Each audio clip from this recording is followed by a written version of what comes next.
YouTube, just using my AI slave. Let's re-record from the beginning. Shalom, YouTube, just using my AI slave for some very interesting biblical research. I should have added another one, maybe for the next video. So what do we have here? The Amarna letters were letters written by Canaanite city-states to their pharaoh. Essentially, Pharaoh had colonies in the land of Canaan, and Canaan would give tribute to Pharaoh. Well, the land of Canaan was promised by God to Israel in the days of Abraham, and they must have thought that promise wasn't really going to happen because, oh, look, the Hebrews are enslaved in Egypt. Well, God took them out. So the Amarna letters are basically cries for help from the Canaanite city-states to Pharaoh, and Pharaoh is not responding. And the book of Joshua is written during the same period. It's about 1400 before Christ. Moses was around 1500 before Christ. And, well, read Joshua chapter 1 and then read some of these verses. Ajalon, Amarna letter 287. The city of Ajalon has been captured by the Hebrew. Joshua 10:12. And Joshua turned back at that time and took the city of Ajalon. Anathoth, 287 letter. The city of Anathoth has been captured by the Habiru. Joshua 21:18. Anathoth with her suburbs. Arad. The city of Arad has been captured by the Habiru, the king of Arad. Ashdod. The Habiru have taken the city of Ashdod. Ashdod with her towns and her villages in Joshua. Amarna. The city of Ashkelon has been captured by the Habiru. Joshua. From Sihor, which is before Egypt, even unto the borders of Ekron northward, which is counted to the Canaanite, 5 lords of the Philistines, the Gazathites, and the Ashkelonites, the Ashdodites, the Ekronites, and the Gittites. Azekah. Amarna. The city of Azekah has been captured by the Habiru. Joshua. And Yahweh Elohim of Israel delivered it into the hands of Israel, and he smote them from Beth Horon to Azekah. Beth Shemesh.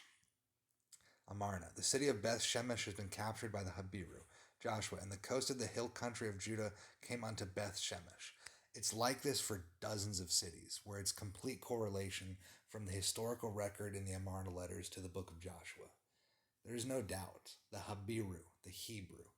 It's also, it can be pronounced Apiru or Hapiru or Habiru, but it's very clear who it's talking about. And they're terrified. They've never seen anything like this. They're being completely conquered rapidly by these people. These people are just burning through the entire country, and they're being compared by the Canaanites to a flood and to birds, and that their power is too great and they're unstoppable. And the Canaanites are terrified. And it's exactly what it says in the Torah. It's exactly what it says in the book of Joshua. The Bible's the word of God, and there's no way around it. So, one more thing, because that was going to take way too long. So, the Ipuwer Papyrus is a historical record of the plagues in Egypt in the days of Moses. Plague chapter 1, water turned to blood. Ipuwer Papyrus 4:2-3. The river is blood, yet men drink from it. Men shrink from tasting. Human needs are ignored. Exodus 7:17-21. Thus says Yahweh, in this you shall know that I am Yahweh. Behold, I will smite with the rod that is in my hand upon the waters which are in the river, and they shall be turned to blood. And the fish that are in the river shall die, and the river shall stink. And the Egyptians shall hate to drink the water of the river.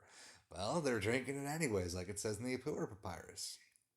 Men drink from it, even though they don't want to. Frogs. Ipuwer Papyrus 3:14. The plague is throughout the land, blood is everywhere.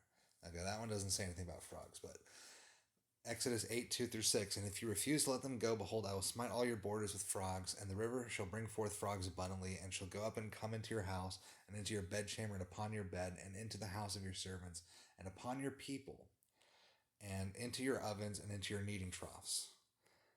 3. Lice and gnats. Ipuwer Papyrus 6:1. Trees are destroyed, no fruit or herbs are found. Let me just read the ones that are the same. Disease on livestock, all the animals are dying.